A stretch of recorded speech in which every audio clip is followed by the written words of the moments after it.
करुणा का ये विषय है शिव महापुराण की कथा। कोई तुमसे पूछे कि भगवान शंकर सबसे पहले क्या देते हैं, क्या प्रदान करते हैं, तो मेरा देवादिदेव महादेव अगर सबसे पहले देता है तो अविरल भक्ति देता है। और वो भक्ति राम जी के प्रति हो, कृष्ण जी के प्रति हो, वो भक्ति अविरल। दूसरे नंबर पर मेरा भोले बाबा, मेरा शंभू, मेरा त्रिकालदर्शी अगर देता है तो आपको जीवन जीने का तरीका और कुछ नया जीवन आपको प्रदान करता है, आपको देता है। तीसरे नंबर पर अगर मेरा शंकर भगवान कुछ देता है तो वो आपके घर में इतना वैभव दे देता है, इतना धन दे देता है कि आप अपनी जिंदगी अलमस्त होकर शिव के आश्रित होकर जी सकते हो।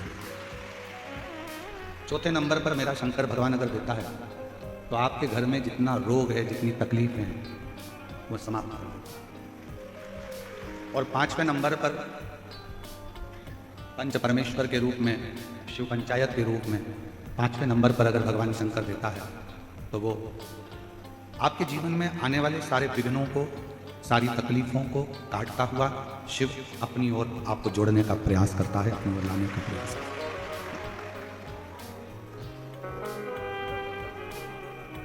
एक तो शंकर भगवान को पहचानने के लिए, शिव जी को जानने के लिए, ये जो हमारे नेत्र हैं या हमारी आंखें हैं, इनसे हम भगवान शंकर को जान नहीं सकते।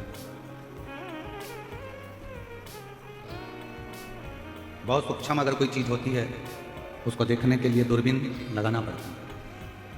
कल एक भाई हमको, परसों के दिन एक भाई छोटा सा चावल का दाना, उस पर महामृत्युंजय लिखा हुआ उन्होंने प्रदान किया और साथ में एक दूरबीन दी कि इस दूरबीन से गुरुजी इन चावल के दाने पर लिखा हुआ महामृत्युंजय आप देख सकते। और हम उनको धन्यवाद देते हैं कि कम से कम आपने एक छोटे से चावल के दाने पर महामृत्युंजय तो लिखा, उसका अनुष्ठान तो किया। तो हमारे पास में ऐसे नेत्र नहीं है कि हम भगवान शंकर को देख सकें, हमारे पास में ऐसी आंखें नहीं है कि हम भगवान शिव को पहचान सकें। नेत्र देगा वो उसको पहचानने के लिए, आंखें देगा वो उसको देखने के लिए। एक प्रसंग आता है रेणु भगत का, दक्षिण का रहने वाला है रेणु, और उसकी आंखों से दिखाई नहीं देता, नेत्रविहीन है। बाल्यावस्था से उसकी आंखें रेणु की नहीं है। ईसर गोराष्ट्र महापुराण की कथा में जयपुर की धरा से इस रेणु भगत के संवाद से अपन समझें, उसके पास देखने के लिए नेत्र नहीं है, पर उसकी मां, रेणु भगत की मां रेणु को बाल्यावस्था से ही शंकर के मंदिर तक ले जाते हैं, शिवालय तक, और रेणु शिव को नहीं देख पाती।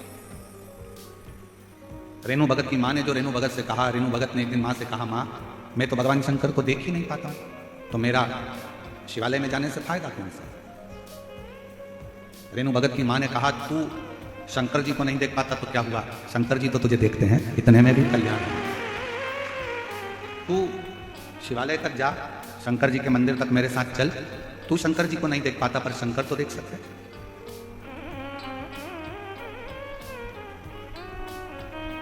और देखा संसार हमने देख लिया, सब मतलब के यार हमने देख लिया, झूठे नाते झूठे झूठे नाते झूठे, अरे झूठा है संसार हमने देख लिया, सब मतलब के यार हमने देख लिया संसार हमने देख लिया, सब मतलब के यार हमने देख लिया।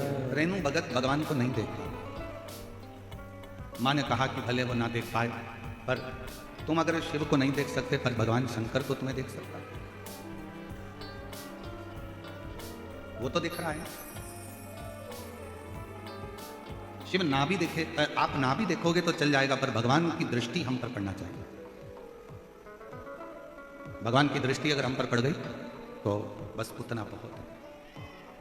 और कृपा की ना होती जो आदत तुम्हारी तो सुनी ही रहती अदालत तुम्हारी।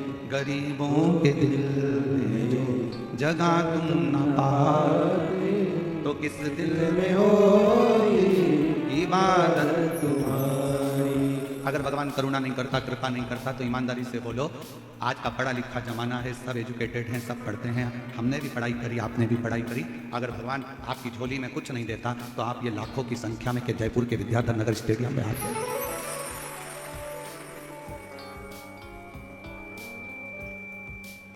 कौन आता? कृपा की ना होती जो आदत तुम्हारी तो सुनी ही रहती अदालत तुम्हारी। अगर वो करुणा नहीं करता, अगर वो कृपा नहीं करता, अगर वो दया नहीं करता तो आप और हम यहाँ क्या करते हैं? क्यों आते? किस लिए आते? उसने करुणा करी, कृपा करी तो अपन यहां पहुंचे। रेणु भगत ने नेत्रों में ज्योति नहीं है, दक्षिण का रहने वाला है, मां उसको शिवालय तक लेकर जाती है। मां, मैं भगवान को नहीं देख सकता, क्या हुआ? कई माताएं रोडों पर बैठी हुई हैं, कई माताएं पेड़ों के नीचे बैठी हुई हैं, कई माताएं डिवाइडर पर बैठी हैं, कई माताएं गाड़ियों में बैठी हैं। उनको शिवर वाला महाराज नहीं दिख रहा, उनको शिव पुराण भी नजर नहीं आ रही, उनको दिखते ही नहीं रहा। तो क्या हुआ? आप शिव को नहीं देख पा रहे हो, पर मेरा शंकर तो अड़भंगा, आप जहां बैठे हो वो आपको देख रहा है। आप जहां बैठे हो, ये पंडाल, सारे पंडाल जितने भी हैं वो रात को 12 बजे पूरी तरह से फुल हो चुके थे। रोड के जितने डिवाइडर हैं, जितने किनारे हैं, वो सुबह 3 बजे तक पूरे फुल हो चुके थे। और जितनी आसपास की रोडें हैं, जितनी आसपास का क्षेत्र है, वो सुबह 6 बजे तक फुल हो चुके थे। और अभी भी शिव भक्तों के ऑटो और गाड़ियां पूरे 12-15 किलोमीटर दूर तक ढेर लगी हुई है, जहां देखोगे वहां शिव ही शिव नजर। आप किसी और से मिलने के लिए नहीं आए, आपके कानों में बस केवल शब्द जाना चाहिए शिव महापुराण के, और वो शब्द का स्मरण।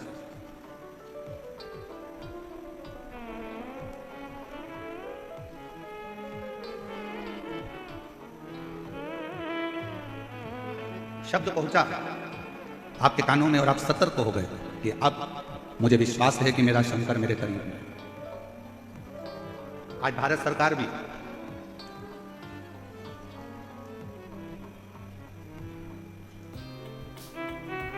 पूरे युद्ध के क्षेत्र जहां जहां लगे हुए हैं, उन क्षेत्रों में आज बिसिल बजाकर किसी ना किसी रूप में समझाने का प्रयास करेगी कि तुमको घबराना नहीं है।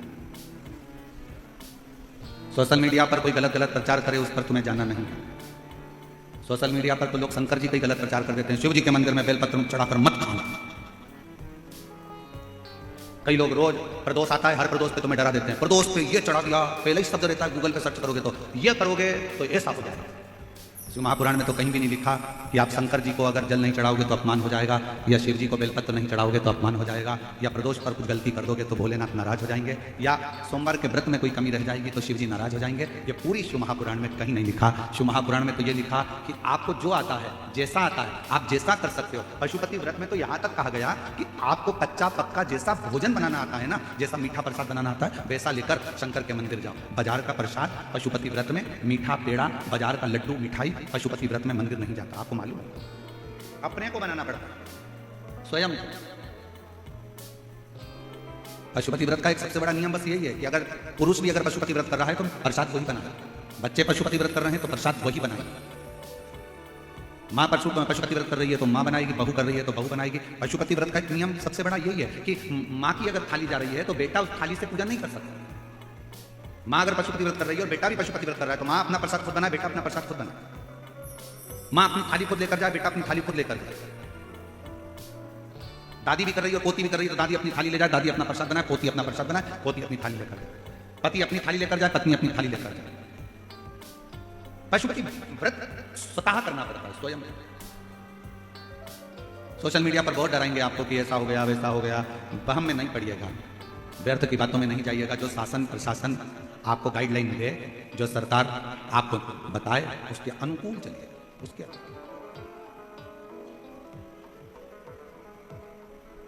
विसिल क्यों बज रही है? विसिल बजाने का कारण केवल इतना है कि आपको समझाया जाए कि ऐसा होता है। उसी तरह आपको शिव नजर नहीं आ रहे हैं, आपको कथा का पंडाल नजर नहीं आ रहा है, आपको शिव महापुराण की पोथी नजर नहीं आ रही है, पर आप जहां बैठे हो और भगवान शंकर की कथा को जहां बैठकर सुन रहे हो, आप भले शिव को ना देख पाए, पर हमारी शिव महापुराण की कथा यह कहती है कि मेरा शंकर आपको जरूर देख रहा होगा, आपकी झोली वो हमको देखे। रहनु मंदिर जाना चालू कर दिया। एक बार रहनु के माता पिता रहनु को लेकर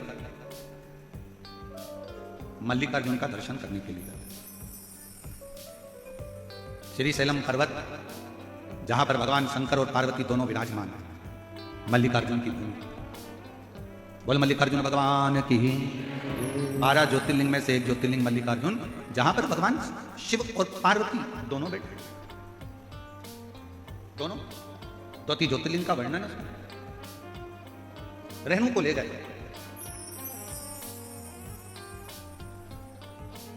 एक स्थान पर रेणु को बिठाया माता पिता ने और कहा, बेटा हम तुम्हारे लिए थोड़ा सा सामग्री लेकर आते हैं, प्रसाद लेकर आते हैं, थोड़ा जल पीने का लेकर आते हैं, तुम्हारे को चिंता करने की जरूरत नहीं है। हम आते हैं, क्यों चिंता करते हो, क्यों टेंशन लेते हो, क्यों विचार करना है? हताश नहीं होना चाहिए कभी जिंदगी में। भगवान पर अगर विश्वास कर रहे हो तो कभी ये मत सोचना कि मैं ठीक होऊंगा कि नहीं होऊंगा, मैं चल पाऊंगा कि नहीं चल पाऊंगा, मैं स्वस्थ होऊंगा कि नहीं होऊंगा। जो व्यक्ति के शरीर में गांठ आ जाती है, कहीं चेस्ट में गठान आ गई, कहीं बच्चादानी में गठान आ गई, कहीं पेट में गठान आ गई, कहीं शरीर में गठान आ गई, और डॉक्टर को दिखाने जाने से पहले इतनी टेंशन में आ जाती है कि गांठ हो गई, डॉक्टर न जाने क्या बता देगा, कहीं मुझे बड़ा रोग ना बता दे, कहीं मुझे कैंसर ना बता दे, कहीं मुझे थायराइड की गठान ना बता दे, कहीं मुझे ये ना बता दे। रात दिन सोचती रहती, रात दिन। मतलब तुझे भगवान पर भरोसा ही नहीं,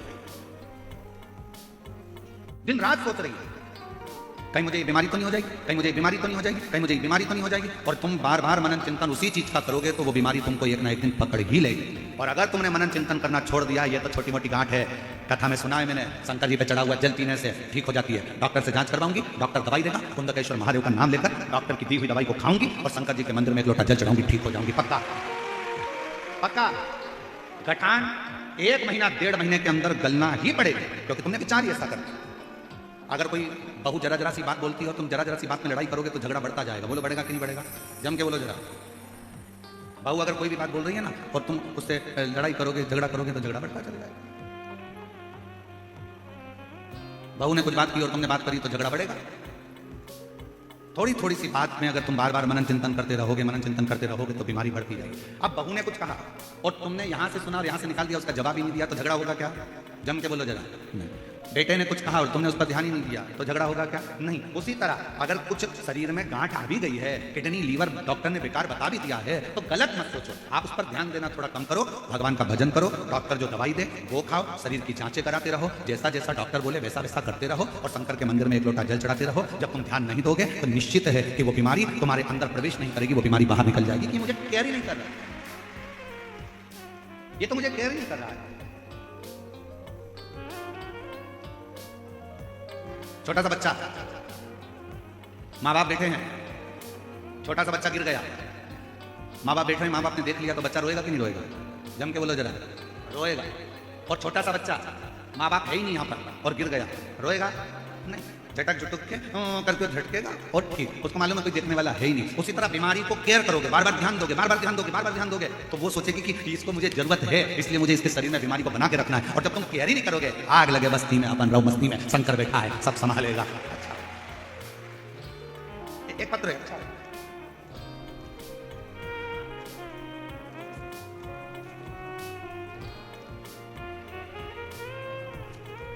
मेरा नाम रेखा सैनी, मेरे पति का नाम पारस सैनी है, मैं विद्याधर नगर के मुरलीपुरा की रहने वाली हूँ। मेरा नाम रेखा सैनी, पति का नाम पारस सैनी, मैं विद्याधर नगर के मुरलीपुरा की रहने वाली हूँ। मैं भोले बाबा की शक्तियों का वर्णन कैसे करूँ?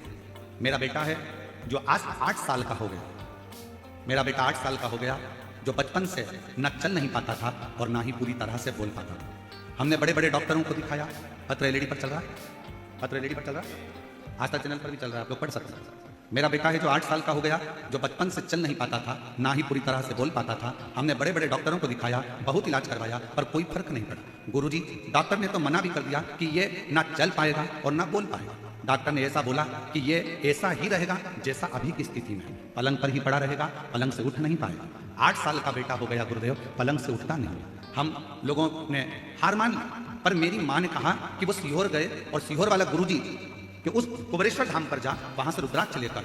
हम लोग रुद्राक्ष लेने गए, कंकर शंकर पूजन करी और बाबा से रुद्राक्ष मांग कर आ गए। टीवी पर बेटे को कथा सुनाते और बेटे के शरीर पर रुद्राक्ष का जल लगाते। आज बाबा को मैं धन्यवाद देने के लिए आई हूँ। जो बेटा मेरा 8 साल तक उठ नहीं पाया, बोल नहीं पाया, आज बाबा की कृपा से वो अपना काम भी करता है और थोड़ा बोलता भी है। मैं बाबा को धन्यवाद देने के लिए, आज मेरा बेटा, उसकी आवाज भी खुली, बोलना भी चालू करा और आज अब वो खुद अपना काम कर लेता है, खुद अपना काम करने लगा। ये शिव है, ये शिव है। कहीं बैठे हो तो बेलपत्र लेने के लिए आए।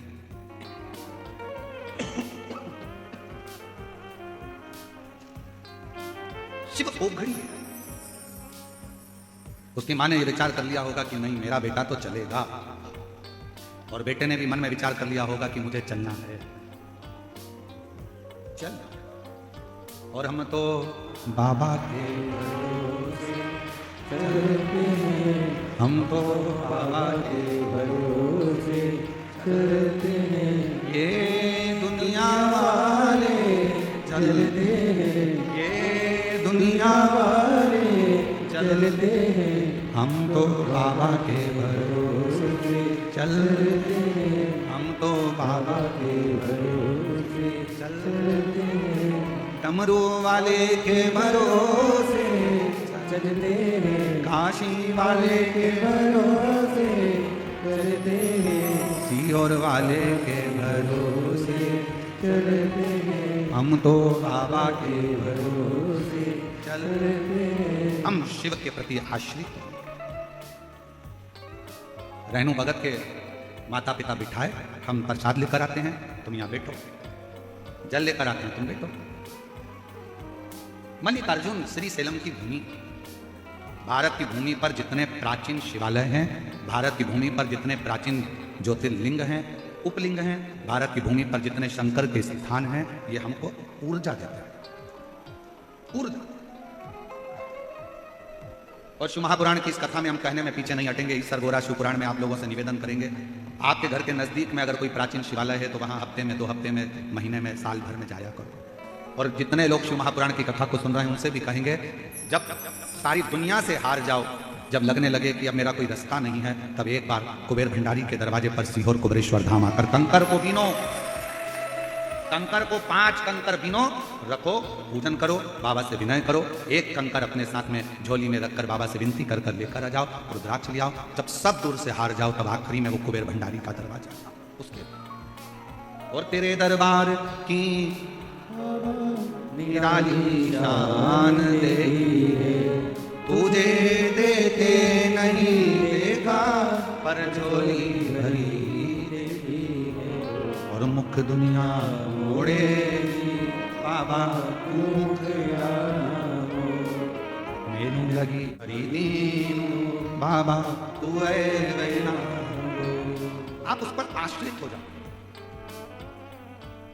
हम जब मन से हारते हैं तो हमारा शरीर भी हार जाता है। हार मत मानना। कभी अपने मन को मत कहना कि तू ये नहीं कर सकता। किसी ने कहा तुम्हारी दुकान, तुम नई दुकान डाल रहे थे, दुकान डालते डालते किसी ने कह दिया, अरे इतनी बड़ी, यहाँ डालने से क्या मतलब, यहाँ तो चलने वाली नहीं है, यहाँ अच्छे की नहीं चली, तेरी कहां से चल जाएगी। ये वाला काम तो करना ही मत। कई लोगों ने करके देख लिया, उन्हीं की नहीं चली तो तेरी कहां से चल जाएगी।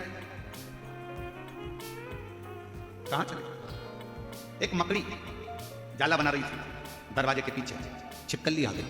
छिपकली ने आकर कहा, यहाँ काय को जाला बना रही है, दरवाजा बंद चालू होगा, तेरा जाला टूट जाएगा, बनाना है तो कोई अच्छी जगह बना। मकड़ी गई खिड़की के पास, खिड़की पे जाला बनाने लगी। चिड़िया आ गई, चिड़िया ने कहा, यहाँ काय को जाला बना रही है, हवा चलेगी, कोई आएगा तोड़ देगा, कहीं और बना। मकड़ी गई दरवाजे के सामने जाला बनाने लगी। वहीं पर एक चींटी आई, चींटी ने कहा, यहाँ काय को जाला बना रही हो, यहाँ जाला बनाओगी तो कोई भी तोड़ देगा। बेचारी मकड़ी परेशान होकर रह गई कि मैं जाला कहाँ बनाऊं। इतने में एक चूहा आया और चूहे ने कहा, तेरी मर्जी पड़े वहां जाला बना, अगर तेरी सामर्थ्यता है तो कोई तोड़ नहीं सकता है, तू जहां बनाना चाहे वहां। दुनिया का काम है आपको डराना, वहां जाना मती, ऐसा हो जाएगा वैसा हो जाएगा, क्यों ऐसा कर रहे हो, तुम्हारे बस का नहीं है, तुम ये दुकान नहीं डाल सकते, तुम ये काम नहीं कर सकते, तुम ये ऐसा नहीं कर सकते, तू सीए क्लियर नहीं कर सकता, तेरा सरकारी जॉब नहीं लग सकता, तू ये नहीं बन सकता। क्यों हारे? एक लड़के का पत्र देखो,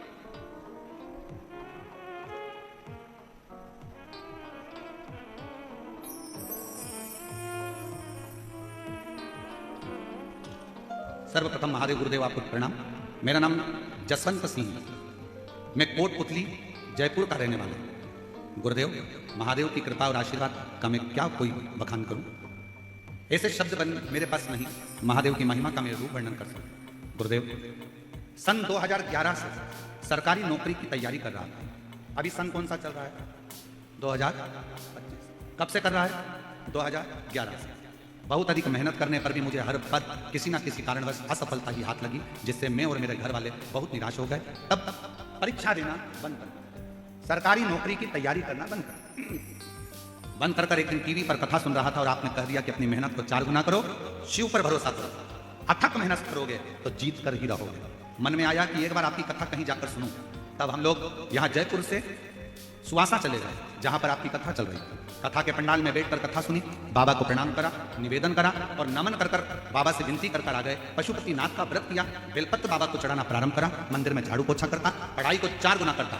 2011 से तैयारी करता निकाल दिए 10 साल और बाबा से विनय करी, हिम्मत आई। 12 वर्ष के बाद फिर अप्लाई करा और बाबा की कृपा से गुरुदेव आप कहते हो कि शिव सुनता जरूर है, निश्चित है जो कथा के पंडाल में पहुंचा है उसकी झोली 3 महीने में बाबा भरता जरूर है। और बाबा की कृपा से आज मेरे शंकर भगवान ने मुझे अप्रैल के महीने में 2023 में भारतीय रेलवे में मुझे नौकरी दे दी। मैं बाबा को प्रणाम करने के लिए भारतीय रेलवे में अप्रैल 2023 में बाबा ने मुझे नौकरी दे दी। 12 साल के बाद कठिन परिश्रम करा है, 12 साल के बाद हिम्मत नहीं हारी और मेरे शिव ने दिया। शंकर आप मन को क्यों कहते हो कि हार गए?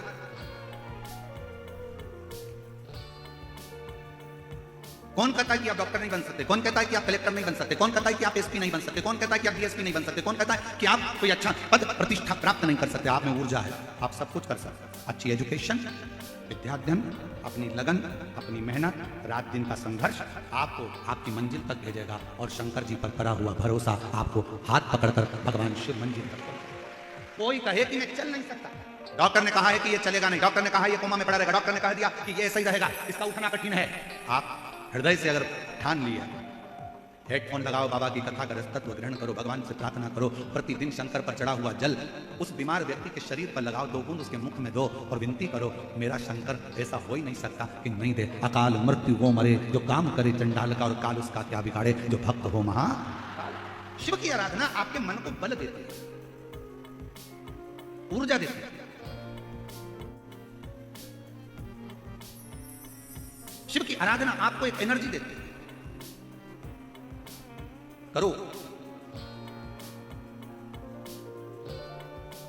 एक बहुत बड़ी बीमारी हो गई है लोगों को, बहुत बड़ी बीमारी। उस बीमारी से छुटकारा नहीं मिल रहा है पूरी दुनिया के लोगों को। क्या पता वो बीमारी लोगों को कब तक लगी रहेगी। सबको लग गई, सब, हर आदमी बीमार है इस बीमारी से। और वो बीमारी कौन सी? वो बीमारी है कल। कौन सी बीमारी है? कल। बेटा पढ़ाई कर ले, मम्मी कल से कर लूंगा, बिल्कुल इतनी जान झोंक दूंगा कि मैं क्लियर कर लूंगा। बेटा ये काम कर ले, मम्मी कल कर लूंगा। दुकान खोल ले, पंडित जी ने कल का मुहूर्त दिया और कल से पहले निपट गया तो कल का। फैक्ट्री का मुहूर्त कल का। भगवान राम जी का राज्याभिषेक कल होने वाला था, रात में ही 14 वर्ष के लिए बन जाना पड़ा। कल किसने देखा? किस कल की बात करते हैं? दुनिया के नवयुवक बेटा बेटी, नवयुवक लड़के लड़कियों को ये रोग लग गया, ये बीमारी लग गई है। मम्मी कल, बस कल, बस कल। शिव महापुराण की कथा में शंकर भगवान पार्वती से कहते हैं कल कभी नहीं आता, आज जो कर लिया वो कल पलट देता है। जो आज कर लिया वो कल।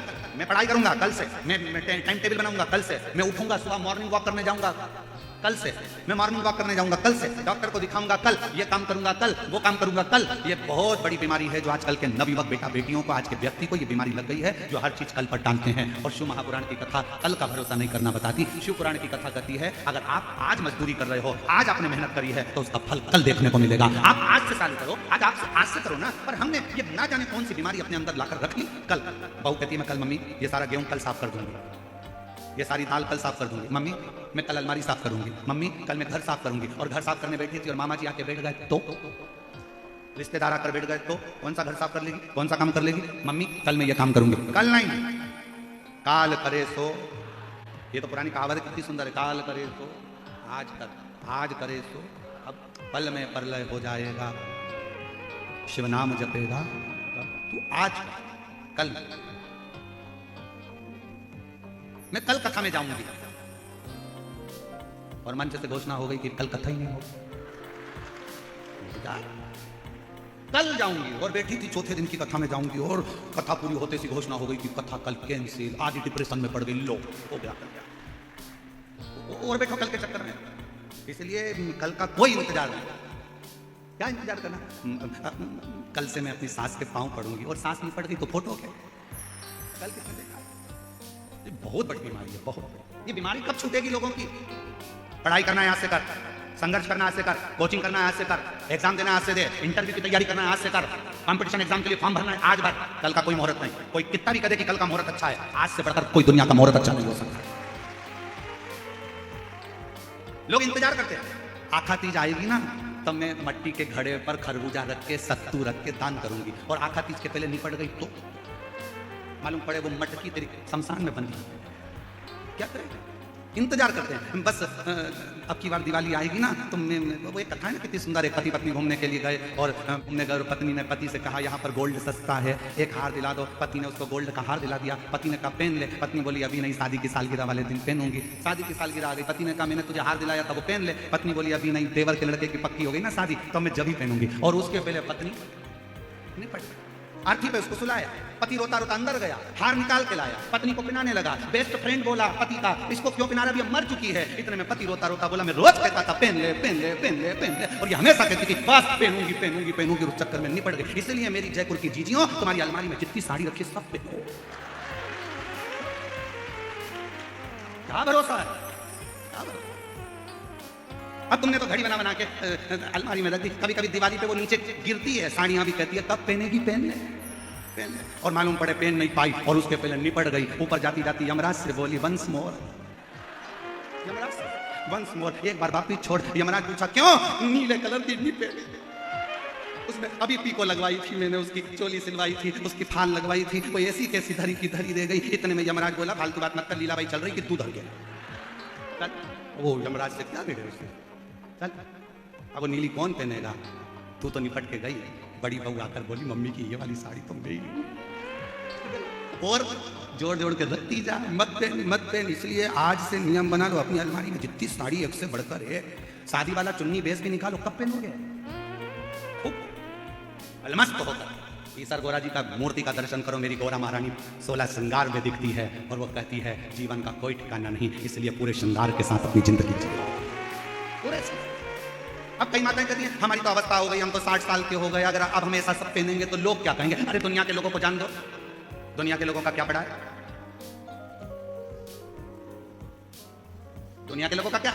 एक हलवाई ने अपने दरवाजे पर लिख रखा था, दुकान के बाहर बोर्ड लगा था, यहां ताजी सस्ती मिठाई मिलती है।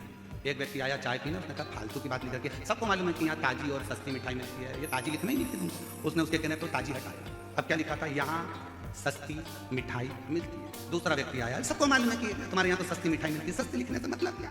उसने सस्ती को हटाया। अब लिखा था यहाँ मिठाई मिलती है। दूसरा फिर आया, उसने कहा सबको मालूम है कि यहाँ मिठाई मिलती है, यहाँ कौन से टायर मिलते हैं कि किराने का सामान मिलता है, मिठाई की दुकान पर मिठाई मिलती है, लिखने की जरूरत क्या? उसने काट दिया। अब केवल मिठाई हटा दी, लिखता यहाँ मिलती है। फिर अगला आया, अरे पागल हो गया, कम से कम लिख तो सही कि यहाँ मिठाई मिलती है।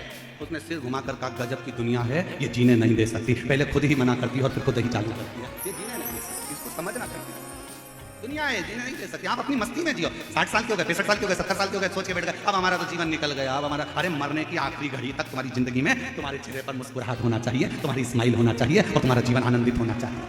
आग लगे बस्ती में अपन रहो। और अगर कोई तुमसे कह भी दे तो वो एक डायलॉग मारा था ना वो मुंबई के कलाकारों ने, बुढ़ा तेरा बाप। अभी कोई अपन बुजुर्ग है। शिव को पाने की कोई उम्र नहीं, शंकर को पाने की कोई अवस्था नहीं, शिव को पाने की कोई। और शंभु शरणे मांगो घड़ी दुख काटो दया अब रहनु भगत ने विचार करा, ठीक है मम्मी माता पिता मेरे लिए जल लेने गए हैं, बेटा है शिव की भक्ति, शिव की।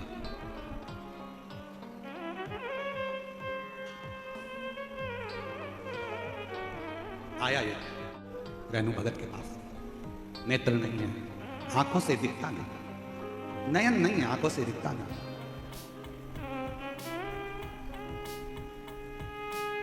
नेत्रविहीन है, देख नहीं सकता।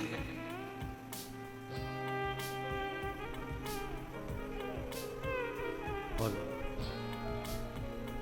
उसके पास में एक व्यक्ति आकर बैठा, क्या नाम है तुम्हारा? रहनु भगत ने कहा मैं रहनु। रहनु? हाँ ठीक है। कहां से आए हो? केरल प्रदेश के पास में से मेरा निवास है, वहां से हम लोग आए। अच्छा कौन कौन आए हो? माता पिता और मैं आए।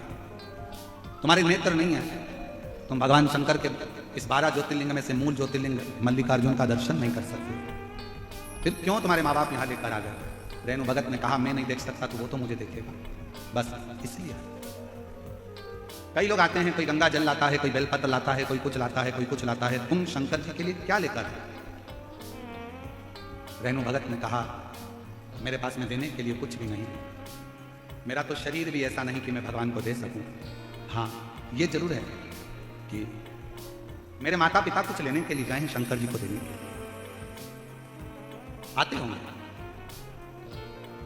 माता पिता आए, पास में वो व्यक्ति बैठकर बात कर रहा था। माता पिता ने हाथ जोड़कर, उस समय की गाथा है जिस समय कोई दुकान या व्यापार नहीं होता था, केवल शिवलिंग होता, कोई व्यापारिक दृष्टिकोण नहीं था। मेरे पास देने के लिए माता पिता ने आकर कहा रहनु हमारे पास देने के लिए कुछ नहीं, शिव कुछ मां कुछ तो दूं मैं बाबा, एक काम करो ना,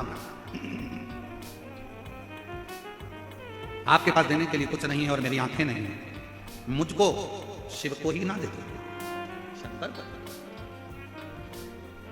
जगत गुरु शंकराचार्य जी की एक कथा आती है कि जगत गुरु शंकराचार्य जी अपनी माता कपड़े धोने के लिए जलाशय में गई थी और जगत गुरु शंकराचार्य जी पानी में चले गए और पानी में जाकर जगत गुरु शंकराचार्य जी ने चिल्लाना चालू करा, मां मुझे मगर ने पकड़ लिया, छोड़ता नहीं है, छोड़ता नहीं, अब क्या करूं मैं आती हूं तुझे बचाने के लिए। शंकर कहते हैं नहीं मां तू मत आ, अब मैं जा तो रहा हूं ना मां, मगर मुझे छोड़ने वाला नहीं है, तो तू एक काम कर कि मुझे शंकर को ही, मुझे तू शिव जी को दे दे। जगत गुरु शंकराचार्य जी छोटी सी अवस्था में कहते संकल्प छोड़ मां कि आज से मैं आपका बेटा नहीं, आज से मैं शंकर का बेटा, शिव का बेटा। जगत गुरु शंकराचार्य जी ने बाल्यावस्था में अपनी मां से कहा, मां ने हाथ में जल लिया, मां जल्दी से तू संकल्प छोड़ जिससे मुझे मगर छोड़ देगा। और मां ने हाथ में जल लेकर कर दिया, आज से मेरा बेटा शंकर का बेटा है, शिव का बेटा है। और जल छोड़ते से जगत गुरु शंकराचार्य जी बाहर निकल कर आए। 4-5 वर्ष की अवस्था थी, गुरुदेव शंकर भगवान की ओर हाथ जोड़कर मां कहने लगी चल अपन घर चले। बेटा कहता है मां तूने तो मुझे शंकर को दे दिया, कहां मैं तेरे घर जाऊंगा, कहां? वो बात रहनु भगत को स्मरण में थे, जब तुम्हारे बेटे की शादी नहीं हो रही हो, तुम्हारी बेटी की शादी नहीं हो रही हो, जब तुम्हारा सब कुछ बर्बाद सा हो गया हो और कुछ भी तुम्हारा नहीं बचा हो, उस समय तुम नानी बाई के मायरे का स्मरण करना। नानी बाई के मायरे में लिखा है नरसिंह मेहता घर से निकल गए थे, उनके पास में कुछ नहीं था, पत्नी थी, नानी बाई बेटी थी, बेटा था श्यामल दास, केवल इसके सिवाय कुछ नहीं। बेटी, बेटा, पत्नी और नरसिंह मेहता, केवल 4 लोग थे। कहां जाते हैं? शंकर जी के मंदिर में जाकर नरसिंह मेहता की पत्नी ने और नरसिंह जी ने कह दिया था, हम हाथ में जल लेकर कहते हैं आज से हमारा कोई नहीं है, अब हम आपके पुत्र हैं, आपकी पुत्री हैं, आपको संभालना है, अब हमारा कोई नहीं, कोई। और देख लिया संसार हमने, देख लिया सब मतलब के यार हमने देख लिया, झूठे नाते झूठे रिश्ते, झूठे नाते झूठे रिश्ते, अरे झूठा है संसार हमने देख लिया। बेटे की शादी नहीं हो रही है, शंकर जी को दे दो, आज से तुम्हारा बेटा है, मेरा बेटा नहीं है। मैं नहीं कहूंगी कि मेरा बेटा, तुम्हारा है। बेटी की शादी नहीं हो रही है, तुम्हारा है। फैक्ट्री नहीं चल रही, हमारी है ही नहीं, हम तो नौकर है, तुम्हारी है। दुकान नहीं चल रही, शिव को सेठ बनाओ, अपन नौकर बन जाओ, तुम्हारी अब तुम चला, तेरे भरोसे है मेरी, तू जाने, हमारा है ही नहीं। किसका है? शंकर का। मां देने के लिए कुछ नहीं है, रहनों ने कहा कि मुझे शिव को दे दो, मुझे शिव, हमारा कुछ है ही नहीं। यहां पर एक पानी पिलाने वाली कोई संस्थान है, लाखों लाखों बाटल बुलवाकर लोगों को पानी पिलवाया, छोटी छोटी बाटल बांटते रहे, समिति तो बांटी रही थी साथ में वो। मैं अनिल संत जी हमको मिलने के लिए जब आए तो मैं अनिल संत जी को बहुत धन्यवाद दूंगा इस चीज के लिए। अनिल संत जी ने एक बात कही, गुरुदेव, हमने कहा कि जयपुर के लोग शिव भक्तों को पानी वगैरह पिला रहे हैं, तो अनिल संत जी ने जो शब्द कहा, मैं अनिल संत जी को इसके लिए धन्यवाद दूंगा। अनिल संत जी बोले कि गुरुदेव, हमारा जयपुर का एक एक बच्चा और हमारे जयपुर का एक एक व्यापारी और हमारे जयपुर का चाहे छोटा व्यक्ति हो बड़ा व्यक्ति हो, जिससे जितनी सेवा बन रही है वो दिल और जान लगाकर सेवा कर रहा है।